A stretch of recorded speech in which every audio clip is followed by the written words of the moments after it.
Bueno, nosotros somos, yo creo que la respuesta corta sería que somos moderadamente optimistas para la economía americana pues durante los siguientes 18 o 24 meses, ¿no?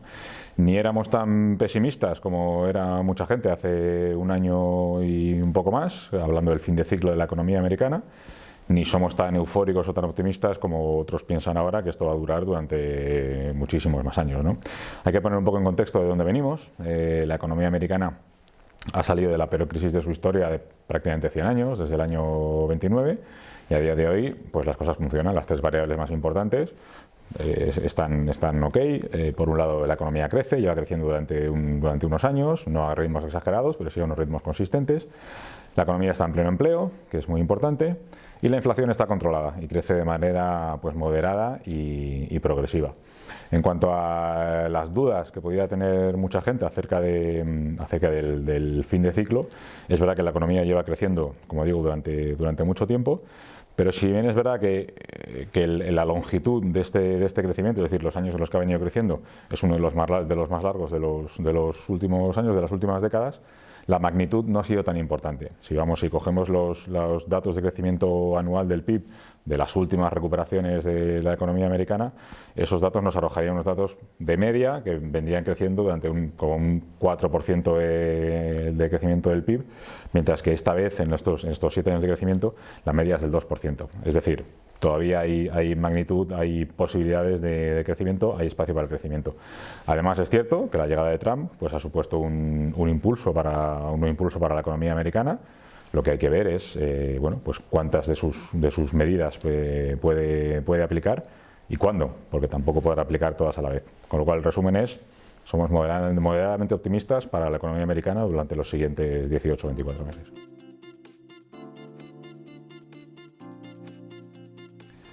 Bueno, sí, tenemos. Lo que pasa es que es importante recordar un poco aquí lo que es Capital Group. Nosotros no invertimos en un país per se o en un sector per se. Nosotros somos analistas de compañías y hacemos lo que pensamos que haría cualquier inversor con su dinero a la hora de invertir en una compañía. Analizar muy bien la compañía, analizar su modelo de negocio, analizar sus expectativas de crecimiento y analizar su futuro, y entonces invertir o no invertir en función de esas expectativas, ¿no? Con lo cual, dicho eso, independientemente de dónde cotice la compañía.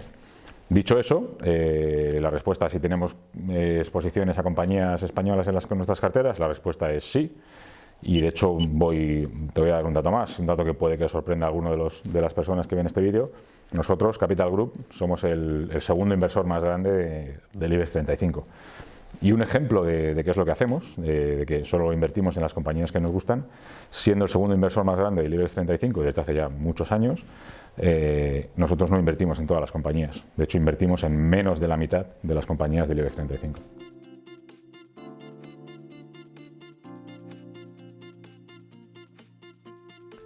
Sí, efectivamente, nuestro modelo de nuestro proceso de inversión es algo bastante único, bastante probado. Hay que hacer una pequeña presentación, si quieres, entre comillas, antes en medio minuto de quiénes son los gestores en Capital Group. Y ahí podemos acudir al refranero español, que es muy amplio para este tipo de cosas, y siempre habla de cosas tipo: la experiencia es un grado, la experiencia es la madre de la ciencia, más sabe el diablo por viejo que por diablo, todo este tipo de cosas, ¿no? Y desde luego, si esto es cierto en cualquier aspecto de la vida ordinaria, lo es mucho más en la parte de inversiones. Yo, desde luego, particularmente, y probablemente todo el mundo, prefiero dejarle mi dinero para invertir a alguien que haya vivido todo tipo de precrisis, crisis, postcrisis, euforias y resacas, todo tipo de ciclos y situaciones de mercado, antes que alguien que tenga menos experiencia, ¿no? En ese sentido, la media experiencia de los gestores en Capital Group es algo bastante único. La media experiencia de nuestros gestores en el sector es de 27 años. Llevan 27 años de media haciendo esto, ¿no? Por lo cual, dicho eso, ¿cuál es nuestro proceso de inversión? Bueno, pues efectivamente, nosotros lo que hacemos es queremos tener lo bueno de que los gestores inviertan en convicciones. A nosotros nos gusta que los gestores, más gestores de este perfil, con esta experiencia, realmente gestionen y puedan invertir en sus convicciones, pero queremos evitar el riesgo de que una sola persona tome las decisiones de inversión y de que sus convicciones puedan ser equivocadas o puedan ser correctas, pero durante un cierto periodo de tiempo no funcionen, ¿no? Para eso lo que hacemos es: todos nuestros fondos se gestionan del mismo modo, las carteras se dividen entre varios gestores. Cada uno de los gestores es 100% responsable de la cartera, cada uno invierte únicamente en sus convicciones y lo que hacemos es mezclar gestores muy experimentados con convicciones complementarias y todos con el mismo objetivo. De esta manera lo que conseguimos tener es un fondo solo de convicciones diversificadas, que lo que hace es bajar mucho la volatilidad de las carteras y conseguir fondos que estén consistentemente ubicados en el primer cuartil. El día a día de estos gestores y de nuestros analistas pues es continuamente el mismo. Su único foco está en obtener rentabilidad, es por lo único por lo que se les paga, y la manera es lo que hacen es estar continuamente monitorizando junto con nuestros analistas día a día las compañías en las que invierten, sus tesis de inversión y las nuevas compañías en las que pueden invertir.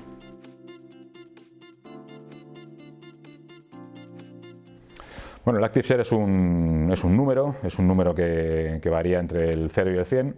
Básicamente lo que mide es cuánto se separa el gestor del mercado al que intenta batir. Un Active Share de 0 lo que te dice es que el fondo no se separa en absoluto, lo que hace es replicar el índice, replicar el mercado al que intenta batir.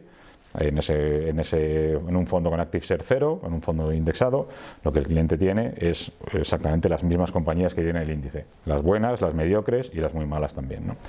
Un Active Share del 100 es justo todo lo contrario. Lo que hace un Active Share del 100 es que el gestor se separa completamente del mercado en el que invierte. Para nosotros es un dato bastante importante. Los estudios que empezaron a hablar del Active Share hace ya, pues allá por 2005 o 2006, lo que establecían es que un fondo que realmente se considere activo debería tener un Active Share superior al 55 o 60%. Y nosotros creemos que es importante, es decir, si un fondo de inversión está cobrando una comisión de gestión por ser un fondo activo y por intentar batir al mercado, lo primero que tiene que tener el gestor es la posibilidad de batirlo. Es decir, cuanto más se separe del índice, más posibilidad tiene de batirlo. Evidentemente luego habría que analizar otros ratios, porque no solo es separarse del índice, sino luego además hacerlo bien. Pero el primer paso es separarse del índice.